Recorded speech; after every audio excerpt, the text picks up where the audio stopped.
Selamat siang Bapak Ibu Saudara. Tiba lagi kita beribadah secara online, tapi kita sungguh-sungguh akan mengalami kasih Tuhan yang luar biasa. Amin Bapak Ibu Saudara. Mari sungguh-sungguh menikmati hadirat Tuhan, cari Tuhan dengan sungguh-sungguh. Karena Dia adalah sumber sukacita kita, karena Dia adalah sumber harapan kita. Tidak ada lagi yang lain, Saudara. Mari sama-sama nikmati kasih-Nya, nikmati hadiratnya. Sukacitaku, kekuatanku saat ku menyembah-Mu, pengharapanku, penolongku hanyalah Kau Bapa-Ku. Ku rindu kuasa-Mu nyata di hidupku. Tiada yang mustahil bagi-Mu, tiada yang sukar di hadapan-Mu, Yesus. Tiada yang tak mungkin bagi-Mu. Sebab itu ku percaya padamu. Mari sama-sama katakan. Sukacitaku, kekuatanku saat ku menyembah-Mu. Amin Tuhan. Pengharapanku, Engkaulah penolong kami. Penolongku hanyalah Kau Bapa-Ku. Kami rindukan Tuhan. Ku rindu kuasa-Mu nyata di hidupku. Tiada yang mustahil, tiada yang mustahil bagi-Mu. Tiada yang sukar di hadapan-Mu, Yesus. Tiada yang tak mungkin bagi-Mu. Sebab itu ku percaya, sebab itu ku percaya padamu. Tiada yang mustahil, tiada yang mustahil bagi-Mu. Amin Tuhan.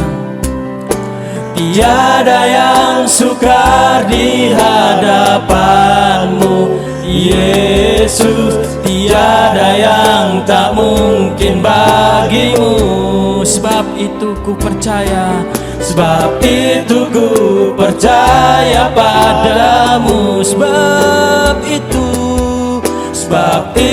ku percaya padamu. Mari katakan sama-sama. Sebab itu ku percaya, sebab itu ku percaya padamu. Oh, Kaulah sukacitaku, tempatku percaya. Sebab itu ku percaya kepadamu Tuhan, Allah yang berkuasa, Allah yang mampu. Tiada yang mustahil bagi-Mu, tiada yang mustahil bagi-Mu Tuhan. Kami percaya hanya kepadamu Tuhan. Haleluya Tuhan, kami percaya. Ya, tiada yang mustahil bagi-Mu Tuhan. Tiada yang mustahil bagi-Mu. Sebab Engkaulah kekuatan kami, Engkaulah harapan kami, sehingga kami tetap bersuka cita dalam Kau. Kami tetap Tuhan bergembira dalam Kau Tuhan, sebab Engkaulah Tuhan kami, Engkaulah kekuatan kami. Kami memuji dan menyembah Engkau lebih lagi Tuhan. Engkau hadir tengah-tengah kami, melawat setiap kami, hanya di dalam nama Tuhan Yesus. Haleluya, amin. Ya, masih ada sukacita siang hari ini Bapak Ibu Saudara. Mari sungguh-sungguh setiap kita sama-sama memuji Tuhan, meninggikan Dia apapun yang terjadi saudara. Yes. Ya, biarlah sukacita surga benar-benar hadir di tengah-tengah kita, benar-benar hadir melawat setiap kita. Sama-sama. Terima sukacita surga, itulah kekuatan bagi jiwa. Ku dapat rasakan kasih-Nya di tengah badai yang bergelora. Terima sukacita surga, itulah kekuatan bagi jiwa. Ku dapat saksikan kuasa-Nya, taklukkan badai yang bergelora. Haleluya, Kau ada dalam hatiku, takkan patah semangatku, takkan hilang kekuatanku. Haleluya, ku mau bersorak bagimu, sukacita surga nyata penuhiku. Amin Bapak Ibu Saudara. Sukacita surga nyata memenuhi setiap kita, apapun yang terjadi saudara. Terima sukacita surga, itulah kekuatan bagi jiwa. Ku dapat rasakan kasih-Nya di tengah badai yang bergelora. Terima sukacita surga, itulah kekuatan bagi jiwa. Ku dapat saksikan kuasa-Nya, taklukkan badai yang bergelora. Haleluya, Kau ada dalam hatiku, takkan patah semangatku. Amin Tuhan, takkan hilang kekuatanku. Haleluya, ku mau bersorak bagimu, sukacita surga nyata penuhiku. Sama-sama katakan haleluya, haleluya, Kau ada dalam hatiku ya Tuhan, takkan patah semangatku, takkan hilang kekuatanku. Haleluya, ku mau bersorak bagimu, sukacita surga nyata penuhi. Ku jemaat saja katakan haleluya, haleluya, Kau ada dalam hatiku, takkan patah semangatku, takkan hilang kekuatanku. Haleluya, ku mau bersorak bagimu. Sama-sama katakan sukacita surga nyata penuhiku. Sukacita surga nyata, sukacita surga nyata, sukacita surga nyata. Sekali lagi katakan saudara, sukacita surga nyata penuhiku. Amin. Sukacita surga nyata datang memenuhi setiap kita, sebab Dialah kekuatan kita. Amin Bapak Ibu Saudara. Beri sorak-sorai buat Tuhan Allah kita lebih dan lebih lagi. Ya Tuhan, kami mau lebih lagi alami kasih-Mu ya Tuhan. Lebih dari apa yang kami bayangkan, lebih dari apa yang kami pikirkan Tuhan. Engkaulah harapan kami, Engkaulah kekuatan kami.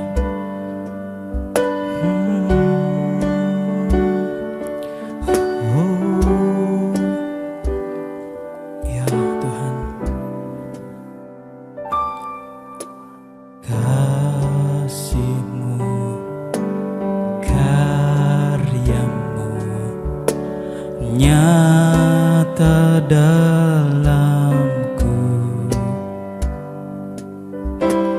Kau pegang hidupku dalam tanganmu.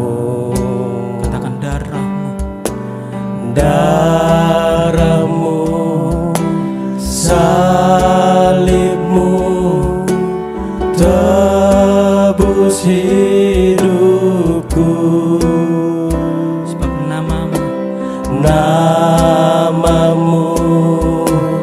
berkuasa, sanggup bangkitkan.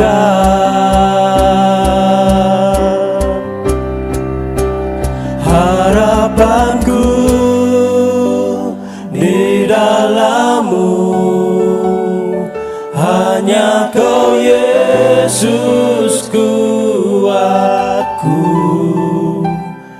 Ku percaya, ku aman dalam-Mu. Ya Tuhan, mari rasakan kasih-Nya saudara, memenuhi setiap kita dan tetap berharap kepadanya. Mari katakan,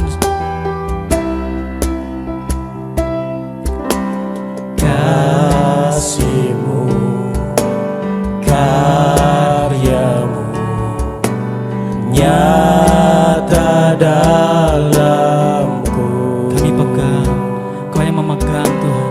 Kau pegang hidupku dalam tangan. Mari katakan dengan iman Bapak Ibu Saudara. Darah-Mu, salib-Mu tebus hidupku. Namamu berkuasa, sanggup bangkitkan. Mari katakan, harapanku di dalam-Mu, hanya Kau Yesus kuatku. Ya Tuhan, ku percaya, ku aman dalam-Mu. Mari katakan, harapanku Tuhan hanya di dalam-Mu. Harapanku di dalam-Mu, hanya Kau Yesus kuatku. Ku percaya, ku aman dalam-Mu.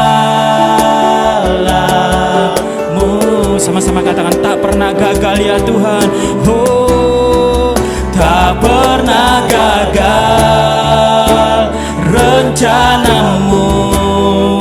Terangi jalanku, kuasa-Mu sempurna. Pengharapanku takkan hilang, sebab masa depanku Kau sediakan. Tak pernah gagal rencana-Mu. Terangi jalanku, kuasa-Mu sempurna. Pengharapanku takkan hilang, sebab masa depanku dalam-Mu. Harapanku di dalam-Mu, hanya Kau Yesus kuatku. Ku percaya, ku aman dalam-Mu. Mari Sama-sama saudara katakan, Kaulah harapan kami, harapanku di dalam-Mu. Hanya Kau Yesus kuatku. Ku percaya ku aman dalam-Mu. Sebab kami percaya kami aman di dalam-Mu Tuhan. Ku percaya ku aman dalam-Mu. Mari katakan sekali lagi, kami percaya ya Tuhan, kami percaya, ku percaya ku aman dalam-Mu.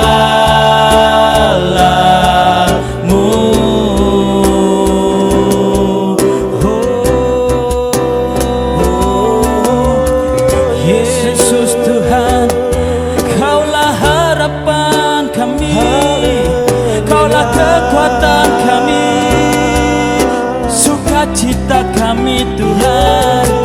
Kami percaya kami aman di dalam-Mu. Oh Yesus Tuhan, haleluya,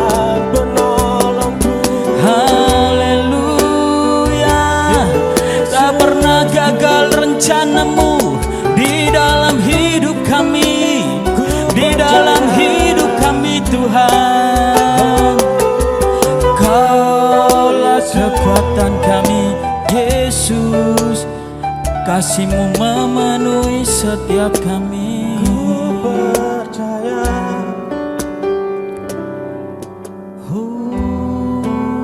penolongku, Ya, harapanku, ya Tuhan. hanya Yesus,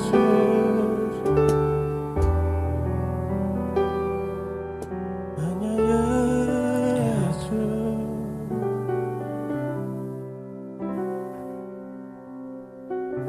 Engkaulah harapan kami ya Tuhan. Engkaulah kekuatan kami. Tidak ada satu pun rencana-Mu yang gagal dalam hidup kami. Mari Bapak Ibu Saudara,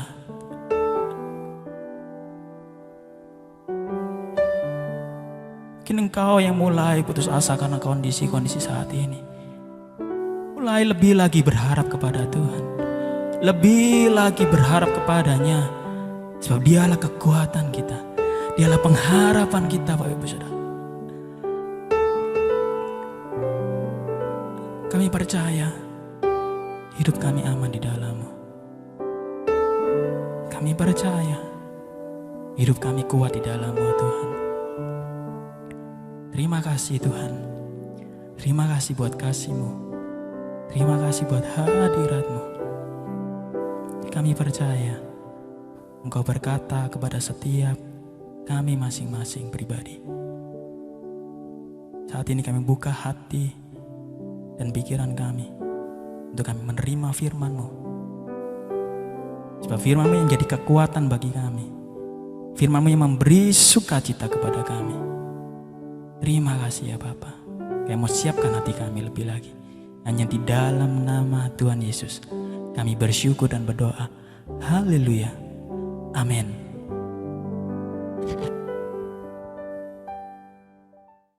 Shalom adik-adik yang dikasihi oleh Tuhan. Saya percaya bahwa ada damai sejahtera Tuhan yang luar biasa yang sedang menyertai kita melalui situasi-situasi yang tidak menentu saat-saat ini. Sebelum kita mulai untuk mendengarkan firman Tuhan, saya undang adik-adik sekalian untuk kita pejamkan mata, tundukkan kepala untuk berdoa. Tuhan Yesus, sebentar kami akan memulai kebenaran firman-Mu. Tuhan, beritakan di dalam kehidupan kami apa yang ingin Tuhan beritakan. Kami percaya Tuhan bahwa segala sesuatu yang Tuhan firmankan di dalam kehidupan kami adalah ya dan amin. Kami ingin menjadi pelaku firman-Mu. Di dalam nama Tuhan Yesus kami berdoa dan mengucap syukur. Amin. Shalom adik-adik. Hari ini kita akan belajar dari topik yang sudah kita belajari bersama selama sebulan ini. Topiknya adalah tetap, topik besarnya adalah one, satu.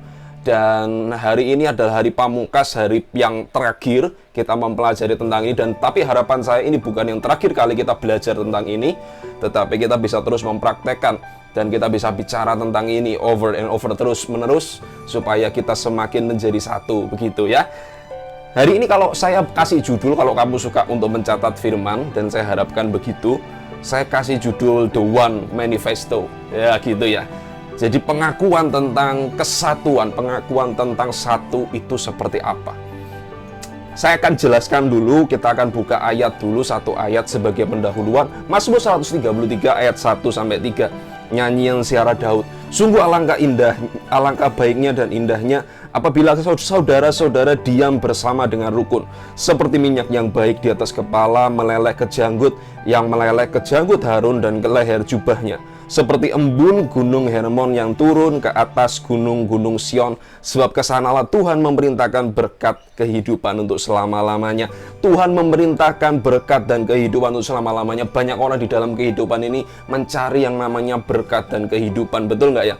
Kita seringkali kerja keras supaya kita bisa memperoleh yang namanya berkat. Berkat diasosiasikan dengan uang, berkat diasosiasikan dengan yang namanya promosi, nilai bagus dan sebagainya. Kita sebut itu berkat. Oke lah, itu adalah bagian dari berkat. Masalahnya cara kita untuk mencapai berkat kadang-kadang membuat Tuhan agak meringis, agak tertawa. Karena sebetulnya berkat bisa diperintahkan oleh Tuhan kepada orang-orang yang memelihara yang namanya kerukunan.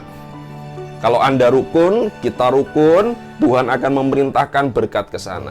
Begitu ya. Tapi saya akan jelaskan karena banyak misunderstanding dengan satu kata ini namanya kerukunan. Banyak yang miss untuk mengartikan ini. Banyak orang yang salah mengartikan. So, hari ini kita akan digging dan kita akan bicara tentang konflik. Kita akan bicara tentang kalau kita berkonflik gimana sih? Gitu loh. Kalau kita lagi gak enakan bagaimana sih cara penyelesaiannya dan sebagainya. Saya akan ada beberapa penjelasan begini. Tadi ada kerukunan. Kerukunan bukanlah komunisme. Ya saya dulu suka main-main di partai politik dan kerukunan itu bukan komunisme. Komunisme itu menyeragamkan segala sesuatu. Kerukunan mengizinkan ada perbedaan dan tidak perlu dirukunkan kalau tidak berbeda, bukan? Namanya kerukunan adalah sekelompok orang dewasa yang bisa menerima yang namanya perbedaan. Dan nggak harus disama-samakan juga. Saya nggak harus sama dengan Kak Hendro misalnya, saya nggak harus sama dengan Kak Valen, dengan Kak Lisa, saya nggak harus sama dengan mereka. Tetapi kita bisa berjalan bersama-sama. Dan kerukunan itu apalagi ini? Kerukunan itu bukan berarti saya harus selalu setuju dengan ide Anda. Di dalam kerukunan juga ada tempat bagi kita untuk bersilang pendapat juga. Dan itu bagus sekali. Saya akan ajarkan sebentar lagi tentang bagaimana orang-orang pada bapak-bapak gereja kita saat mereka berkonflik. Tidak ada yang salah, tidak ada yang benar. Dua-duanya betul. Dan bagaimana cara mereka menyelesaikan konflik tersebut. Kita akan belajar banyak dari mereka. Dan ini definisi saya tentang kerukunan. Kerukunan adalah berjalan bersama meskipun tidak sama. Tidak perlu menjadi sama untuk bisa bersama. Saat kita berbeda, justru itulah tantangannya saat kita bersama. Saat Anda sama, ya otomatis Anda bisa bersama. Tapi adakah orang yang sama di muka bumi ini? Bahkan orang yang lahir dalam satu rahim pun berbeda. Kamu dan kakakmu, kamu dan kokomu, dan cicikmu, dan adik-adikmu berbeda sekali. Meskipun lahirnya dari satu rahim, makan makanan yang sama, papanya podo, mamanya sama gitu ya. Kedua-duanya sama, tapi lahirnya tetap berbeda. Nah, masalahnya begini. Bagaimana sih cara kita suatu saat, kalau berkonflik nih, bagaimana caranya kita menyelesaikan itu? Saya mempunyai 8 cara untuk ini dan saya akan jelaskan secara cepat dan saya berharap menjadi acuan bagi DLC untuk ketika nanti kita berkonflik bagaimana sih cara menyelesaikannya. Justru kalau menurut saya DLC ini kurang konflik gitu ya. Orang yang dekat pasti berkonflik. Orang yang dekat pasti punya cerita konflik. Tetapi kalau kamu di dalam DLC kamu tidak pernah berkonflik, jangan-jangan kamu nggak dekat dengan kami. Jangan-jangan kamu terlalu jauh, kamu pasang jarak aman dengan kami gitu. Saya nggak pernah berkonflik dengan Donald Trump. Kenapa? Karena jauh gitu loh. Karena dia di Amerika, dia presiden Amerika. Dan Saya tidak pernah berkonflik dengan dia, kenapa? Ya jaraknya jauh, tidak pernah ketemu juga. Tetapi kalau orang yang setiap hari bertemu, orang yang setiap hari menunjukkan sifat aslinya, wajarlah mereka berkonflik. Justru harus berkonflik. Karena kalau ada orang berbeda, ada di tempat yang sama dan mereka tidak berkonflik, sebetulnya pasti ada salah satu yang menjadi jajahan yang lainnya. Betul ya? Kita dijajah oleh Belanda. Pada saat itu namanya Hindia Belanda, bukan Indonesia. Indonesia nggak pernah dijajah punya.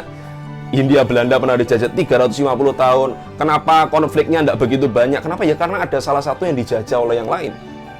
Kalau kita sama-sama orang yang merdeka, orang yang beda, berkumpul di tempat yang sama, pasti ada yang namanya konflik. Dan itu tidak perlu dihindari.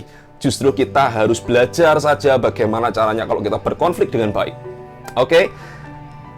Buka di dalam Kisah Rasul 15 ayat 1-21. Ini adalah treasure, ini adalah harta karun ketika kita pingin sebuah institusi, sebuah gereja menjadi lebih maju. Kita harus mengizinkan yang namanya perbedaan. Kita harus mengizinkan setiap yang namanya status quo untuk ditantang.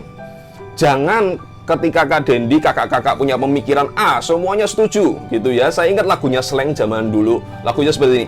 Wakil rakyat bukan paduan suara gitu ya. Kenapa? Karena pada zamannya dulu, pada zaman Orde Baru, DPR itu cuman seperti jadi anak buahnya presiden. Padahal kalian tahu dalam trias politika, seharusnya DPR itu menjadi check and balances, menjadi kalau pemerintahnya jelek, dia akan mengajukan kritik-kritik, dia akan berikan banyak kritik kepada pemerintah. Tetapi pada zaman itu nggak seperti itu. Presiden bilang A, semuanya bilang A. Dan bukan seperti itu yang kita inginkan di dalam DLC, bukan? Di dalam DLC meskipun saya bilang A, Kak Hendro bilang B, ya kita pikirkan yang terbaik. Justru itu adalah kesempatan bagi kita untuk bisa menjadi lebih baik. Melalui konflik, melalui perbedaan pendapat seperti itu. Hanya saja hari-hari ini konfliknya banyak yang tidak dewasa. Dan kita harus belajar bagaimana cara berkonflik yang dewasa. Kisah Para Rasul 15 ayat 21. Saya akan berhenti di mana saja. Seperti biasa, kalau kamu sering dengerin saya firman, saya akan dengerin, saya akan baca di mana saja, dan saya akan berhenti di mana saja. Dari 8 poin yang pertama, kalau kamu catat, adalah gali data dengan sangat jelas. Ini tentang apa dan siapa sih? Kadang-kadang banyak orang datang kepada kita dengan sebuah ide yang buruk dan berkata, semua orang tidak suka dengan ide ini. Kalau dikatakan semua orang, respon kita harusnya berkata, semua orang itu siapa saja, gitu ya. Namanya siapa? Orangnya kerja di mana? Dia hadir di ibadah mana? Misalkan dalam konteks gereja, kalau di dalam konteks pekerjaan, orangnya tinggal di kota mana? Dan sebagainya. Saya pasti gali data seperti itu ketika saya mendapatkan masukan, baik dari orang yang setara dengan saya, di atas saya maupun anak buah saya pasti tanya dengan detail, maksud Anda dengan ini itu apa? Jadi kita buka di dalam Kisah Rasul 15 ayat yang pertama. Beberapa orang, nah ini perhatikan kata-kata beberapa orang datang dari Yudea ke Antioquia dan mengajarkan kepada saudara-saudara di situ, jikalau kamu tidak disunat menurut adat istiadat yang diwariskan oleh Musa, kamu tidak dapat diselamatkan. Perhatikan kata-kata beberapa orang. Kita harus lokalisir masalahnya dulu. Kalau mau berkonflik, kalau mau diskusi, harus tanya dulu, ini kita ngomongin siapa sih? Gitu loh. Kalau kita ngomongin komselnya A, ya kita lokalisir di situ. Kalau kita ngomongin orang yang biasanya makan rawon di hari Selasa, rawonnya tidak diaduk, ya kita lokalisir di situ. Masalahnya di situ saja. Jangan kita ngomongin orang yang makan rawon di hari Selasa dan tidak diaduk, kita ngomongin orang seluruh Surabaya. Itu nggak tepat. Gitu ya. Saya seorang yang suka sekali berdebat gitu ya. Kalau kamu kenal lama dengan saya veteran dalam dunia perdebatan. Saya suka sekali berargumen dan saya suka banyak baca buku-buku yang kontroversial. Supaya apa? Gua bisa punya kemampuan untuk berdebat. Seperti itu dulunya. Sekarang saya ingin belajar saja. Salah satu aset supaya kita bisa memenangkan perdebatan gitu ya, kalau kamu pingin suatu saat pingin jadi politisi dan sebagainya, adalah melokalisir segala sesuatu. Kita bukan menang-menangan saat kita berkonflik, bukan seperti itu. Tetapi kalau kita mau menyelesaikan sesuatu dalam tempo yang sesingkat-singkatnya, lokalisir masalahnya. Jangan melebar. Gitu ya. Kita lanjutkan. Yang kedua, poin yang kedua, catat, jadilah pemecah masalah, berespons, bukan bereaksi. Bedanya apa berespons dengan bereaksi? Bedanya antara manusia dengan binatang. Binatang Anda injak ekornya, dia bereaksi. Dia reaksi langsung, Anda dikejar, Anda digigit, dan sebagainya. Tetapi Anda tidak akan melakukan itu pada saat, misalkan Kak Dendi lagi duduk-duduk di taman, dan kamu tablek Kak Dendi, meskipun tablekannya misalkan keras, saya nggak mungkin balik badan dan saya tinju kamu langsung, enggak. Saya pasti ngeliat dulu, loh jangan-jangan siapa ini? Loh, oh ternyata Keisha, begitu ya, dia ngagetin saya dan sebagainya. Kalau binatang merespon, dia pasti langsung bereaksi langsung. Dia diinjak langsung, wow, langsung seperti itu, langsung dikejar, nggak peduli siapa itu. Dan kita bukan binatang dan kita bisa berespon dengan benar. Ini ayatnya. Tetapi Paulus dan Barnabas dengan keras melawan dan membantah pendapat. Mereka itu akhirnya ditetapkan supaya Paulus dan Barnabas setelah beberapa orang lain dari jemaat itu bla bla bla, nanti mereka pergi ke Yerusalem. Tetapi fokus di sini. Tetapi Paulus dan Barnabas dengan keras melawan pendapat, membantah pendapat mereka itu. Perhatikan kata-kata pendapat. Kalau kita berkonflik, kita tidak boleh menyerang orangnya, tetapi kita menyerang yang namanya pendapatnya. Loh, nggak apa-apa Kak, kita menyerang pendapatnya, justru harus kita menyerang pendapatnya. Kalau saya pun punya pendapat, Anda serang, itu nggak apa-apa. Saya happy dengan anak-anak komsel saya. Beberapa waktu belakangan kita punya beberapa ide, dan kita mau bikin sebuah forum untuk kita bisa mendiskusikan hal-hal yang tidak terdiskusikan. Ketika saya ngomong dengan mereka, banyak bantahan, dan saya senang hal itu. Dan saya nggak merasa tersinggung, aku yang paling senior di sini, aku kan PKS-nya, aku kan berkuasa, gini. Enggak. Seorang pemimpin, kalau pemimpinnya betul gitu ya, bukan saya bilang saya betul, saya menuju ke arah sana. Kalau dia memang bisa menyediakan ruang seperti itu, maka berikanlah gitu ya. Saya nggak masalah dengan itu, dan mereka menyerang pendapat saya. Kak, nggak bisa kayak gini, ini harusnya kayak gini, menurut pengalaman saya kayak gini. Saya mendengar banyak orang yang sukses, dia melakukan dengan cara seperti ini. Komunitasnya harus modelnya seperti ini bla bla bla. Dan banyak saya dibantah oleh mereka, saya dibantai gitu oleh mereka. But I'm glad, saya senang. Berarti mereka sudah jadi gede. Berarti mereka sudah menjadi orang yang dewasa ketika mereka berani berargumen dengan pemimpin mereka. Wow, itu keren. Bagaimana dengan Anda? Bagaimana dengan Anda? Apakah Anda sudah berani berargumen dengan Anda punya pemimpin, Anda punya PKS?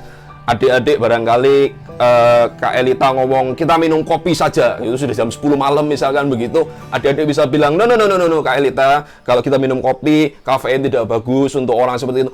Berani tidak? Ini mungkin seperti joke, tapi bukan joke sebetulnya.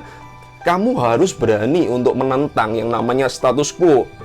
Status quo di DLC adalah saya, Kak Hendro, Kak Elita, dan sebagainya. Kita mewakili pemikiran-pemikiran yang lama, dan kami sangat menunggu, kami sangat open-minded kalau kamu berani menantang pemikiran-pemikiran kami.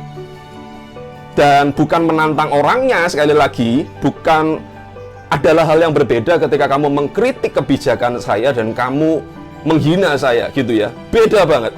Kalau sudah menyerang pribadi, itu namanya orang yang tidak dewasa.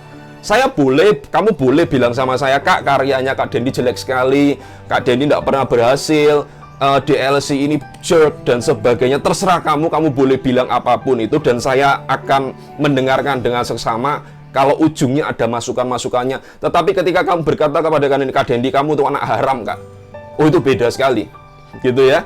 Jadi kita harus bedakan antara kita membicarakan tentang pendapat, masalah, dengan orangnya.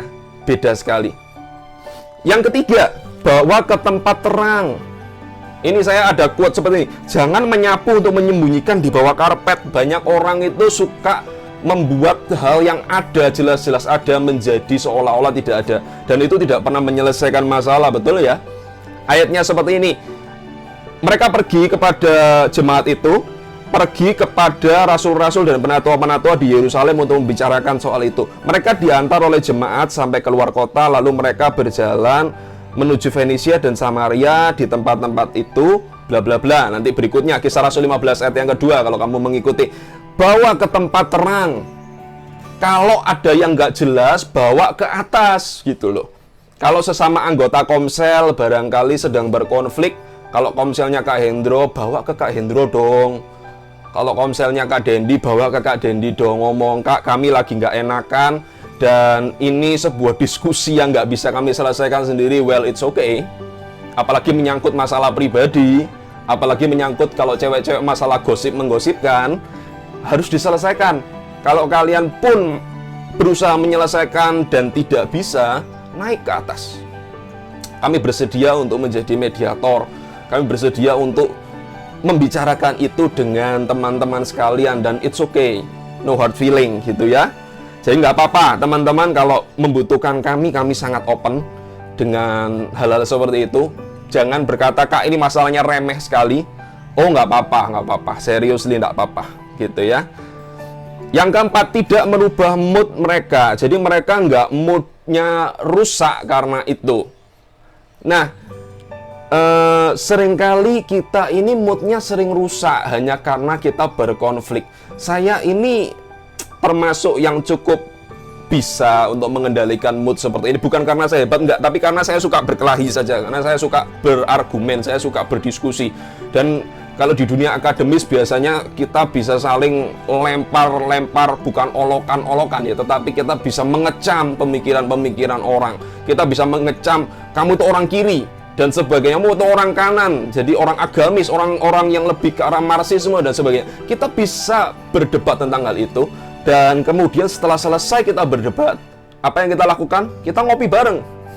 Dan kita ngopi bareng, kita ngomongin tentang kehidupan kita ngomongin tentang pasangan kita ngomongin tentang sebulan ini kamu kemana saja, dan sebagainya. Tetapi pada waktu kita diskusi serius, kita berperang ide dengan sangat serius. Dan saya berharap, betul-betul berharap, one day di DLC bisa muncul juga seperti ini. Karena saya meyakini seperti ini, sebuah generasi yang dilahirkan hanya karena dicekoi oleh orang-orang tua tidak akan menjadi generasi yang solid. Nggak akan jadi seperti itu. Tetapi generasi yang mau berpikir dan mau berdiskusi tentang ide-idenya, aku percaya ini, so I do it.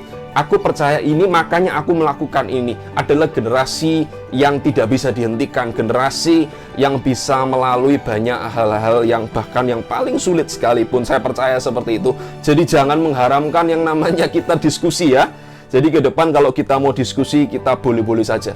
Saya lanjut ayatnya di dalam tadi Kisah Rasul 15 ayat 3 sampai 4 kamu baca sendiri.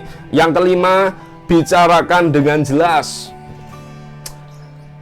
Kisah Rasul 15 ayat 6, maka bersidangnya rasul-rasul dan penatua-penatua untuk membicarakan soal itu. Tadi mereka ribut soal sunat gitu ya. Harus sunat apa enggak orang yang percaya kepada Yesus. Yang satunya bilang harus sunat, yang satunya enggak usah sunat lah, mereka kan bukan orang Yahudi. Yang mana yang benar? Dua-duanya betul. Yang bilang harus sunat itu ada hukumnya, ada hukum Musa yang mengharuskan mereka sunat. Tetapi yang bilang nggak sunat, ya gimana kita maksa mereka sunat saja tidak tahu. Dan sunat itu jadi aneh bagi mereka. Dan kedua-duanya betul. Jadi mereka mulai menggodok pemikiran mereka. Mereka membicarakan dengan jelas. Mereka taruh semua data di atas meja. Penting sekali untuk membawa data pada saat kita mempunyai konflik atau kita sedang berdiskusi. Jadi tidak apa-apa kita kumpulkan data. Justru penting sekali kita mengumpulkan data.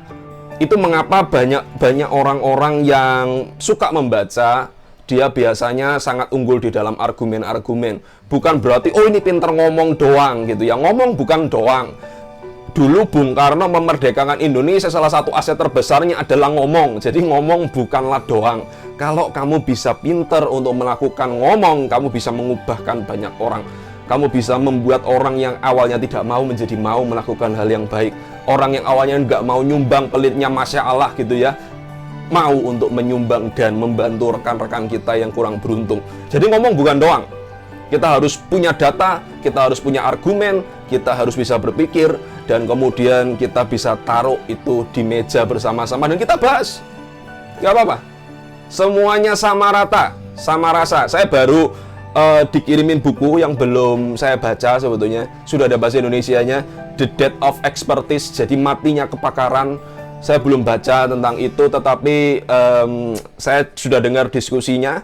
Jadi premisnya seperti ini, sudah tidak ada lagi kita merasa bahwa yang tua harus lebih didengarkan dan sebagainya. Ya nggak harus seperti itu sih kadang-kadang, karena ide-ide gila datangnya dari akar rumput, dari orang-orang yang tidak dipandang, dari orang-orang misalkan kalau di dalam DLC, dari anak-anak SMP, anak-anak yang SMA baru netes gini ya, baru masuk SMA, ternyata pada saat dia mengeluarkan idenya, wow, luar biasa, keren. Dan kami sangat menunggu ide-idemu. Nggak usah takut berkonflik, nggak usah takut nanti idenya, Kak, nanti aku mengeluarkan ide nanti diserang gimana. We will defend you, kami akan mendukung kamu. Jadi nggak apa-apa, keluarkan saja idenya. Yang keenam, ada orang yang harus ambil tanggung jawab. Jadi ada pemimpin yang harus ngambil tanggung jawab, atau orang yang dituakan. Kalau di dalam Komsel saya ada core team, dan mereka adalah orang-orang yang bisa mengambil keputusan pada saat konflik terjadi. Jadi pada saat saya ngomong sama beberapa anak, saya akan silent di dalam hal ini. Di dalam tim multimedia dia barangkali, saya dalam project ini saya akan silent, saya nggak akan komen apa-apa, saya cuma jadi evaluator pada saat ini berakhir. Saya akan ngomong, kecuali kamu melakukan sesuatu yang luar biasa perlu dikoreksi, saya akan koreksi. Dan memang saya konsisten dengan itu, saya nggak ngomongkan banyak hal. Saya cuma ingatkan ini, ingatkan itu saja, tapi selebihnya mereka memutuskan sendiri. Harus ada orang yang menjadi pemimpin, gitu ya. Harus ada orang yang berkata, oke, listen to me, saya punya pemikiran bla bla bla bla bla, dan kita harus melakukan ini bla bla bla bla bla. Dan biasanya it works kalau kamu sudah punya namanya modal sosial, atau kamu sudah pernah melakukan sesuatu untuk komunitas itu. Dalam hal ini yang berbicara adalah Petrus di dalam Kisah Para Rasul 15 ayat 7-9. Berdirilah Petrus dan berkata kepada mereka, "Hai saudara-saudara, kamu tahu bahwa telah sejak semula Allah memilih aku dari antara kamu, supaya dengan perantaraan mulutku bangsa-bangsa lain mendengar berita Injil dan menjadi percaya. Dan Allah yang mengenal hati manusia telah menyatakan kehendaknya untuk menerima bla bla bla bla bla." Jadi dia berdiri dan dia mulai memberikan keterangan karena dia adalah orang yang dihormati di dalam hal tersebut. Banyak komunitas yang tidak jalan karena orang-orang yang dianggap penting, di mana banyak orang-orang melihat kepada dia, melewatkan kesempatan seperti ini. Saya tidak bilang tentang pembina-pembina, saya yakin pembina-pembina sudah stand up semua dan sudah berdiri dan sudah berbicara semua. This is the time for you. Ini waktunya untuk teman-teman, terutama teman-teman yang senior. Halo Patrick, Felix, lalu kemudian ada Farel, ada siapa sih? Victor, Kesia, Shema, yang sudah senior-senior gitu ya. Kalian-kalian yang sudah dipandang di dalam DLC. Percayalah, adik-adikmu sangat membanggakan kamu. Saya sering mendengar kepada mereka bahwa mereka itu sangat bangga bahwa mereka mempunyai senior-senior seperti kalian. Kalau kalian tidak stand up dan berbicara, kalian tidak takut untuk berkonflik, lantas dari mana kita tahu bahwa ada sesuatu yang baru yang perlu kita perbaiki? Oke. Yang berikutnya, yang ketujuh, pakailah sepatu orang lain. We talk about empathy. Kalau kita berkonflik, jangan menjadi legalistik. Legalistik itu seperti ini. Kalau saya mau berkhotbah, ini perumpamaan sih. Saya mau berkhotbah, saya selalu minum kunyit asam, saya selalu salto 12 kali, saya selalu kemudian berbahasa roh 30 menit biar rohani ya. Lalu saya ajarkan kepada murid-murid saya, kalau kamu mau berkhotbah, kamu harus minum kunyit asam, salto 12 kali, lalu kemudian kamu berbahasa roh setengah jam, seperti itu. Diturunkan lagi di muridnya, dan sampai murid yang kelima, mereka nggak ngerti kenapa mereka harus minum kunyit asam, mereka harus salto 12 kali, mereka harus berbahasa roh tepat 30 menit. Itu namanya adalah legalistik. Dan kalau kita empati dengan orang, kita nggak melakukan hal yang seperti itu. Kenapa saya nggak sering melakukan hal-hal yang seperti itu? Kak, ajarin kita metode ABC, saya nggak mau ngomong seperti itu. Biar Anda menemukan sendiri caramu untuk melakukan hal tersebut. Cara terbaik dari kamu adalah dari kamu sendiri. Saya selalu percaya seperti itu. Namanya cara boleh diubah apapun, boleh diubah caranya bagaimanapun, dan it's okay untuk melakukan itu. Jadi mereka mulai berkata seperti ini di dalam Kisah Rasul 15 ayat 10-12. Mengapa kamu mau mencobai Allah dengan meletakkan suatu pada tengkuk murid-murid itu suatu guk yang tidak dapat dipikul baik oleh nenek moyang kita maupun oleh kita sendiri? Sebaiknya kita percaya bahwa oleh kasih karunia Tuhan Yesus kita akan memperoleh keselamatan sama seperti mereka juga. Maka diamlah seluruh umat itu. Lalu mereka mendengarkan Paulus dan Barnabas menceritakan segala tanda dan mujizat. Dan berikutnya. Jangan memaksa orang lain jadi seperti kita, gitu ya. Dulu saya suka seperti itu, saya pengakuan dosa juga. Saya pingin orang lain berdoa pagi seperti saya berdoa pagi jam 4:30 pagi. Maka kalau kamu murid saya, kamu harus berdoa jam 4:30 pagi. No. Ada orang yang lebih fokus berdoa jam 11 malam, dan it's okay, terserah kamu. Saya suka membaca Alkitab. Barangkali dulu saya pakai Alkitab buku, sekarang saya pakai handphone. Kenapa? Bagi saya handphone ini canggih. Saya bisa melihat berbagai versi. Bahkan saya bisa melihat, karena saya bisa membaca bahasa aslinya. Kalau di dalam Perjanjian Baru, saya bisa lihat langsung bahasa aslinya. Saya total gini sudah keluar bahasa aslinya, penjelasannya. Namanya ada dari Strong Dictionary-nya keluar. Dan kalau saya dari Alkitab yang itu saya ada semua. Tapi saya sekali saat teduh saya harus keluarkan buku yang segini banyak. Dan saya nggak nguati untuk melakukan itu. Jadi saya hanya perlu handphone untuk melakukan itu. Dan saya saat teduh dengan handphone. Apakah saya mengajarkan kamu harus saat teduh dengan baca bahasa Yunaninya, baca bahasa Ibraninya? Ya enggak. Terserah kamu melakukan dengan cara apa. Gitu ya. Jangan jadi legalisme. Kita harus empati. Kamu nyamannya bagaimana? Kamu bisanya bagaimana? Begitu saja. Jadi nggak usah terlalu ngoyo dengan yang namanya cara. Kita bebaskan caranya, tetapi esensinya tetap harus dapat. Yang ke-8, yang terakhir, jangan lupa disepakati dong. Gitu ya. Kita berkonflik tapi tidak ada kesepakatan, ya lucu saja. Buang-buang waktu itu namanya. Ada seorang penyair, siapa itu namanya? Gus Dur kalau tidak salah. Dia ngomong, loh kalau kita ngomong-ngomong terus sudah ada juntrungannya, piye Gus? Ada yang Gus Durnya ngomong gini, ya bodoh itu namanya. Gitu.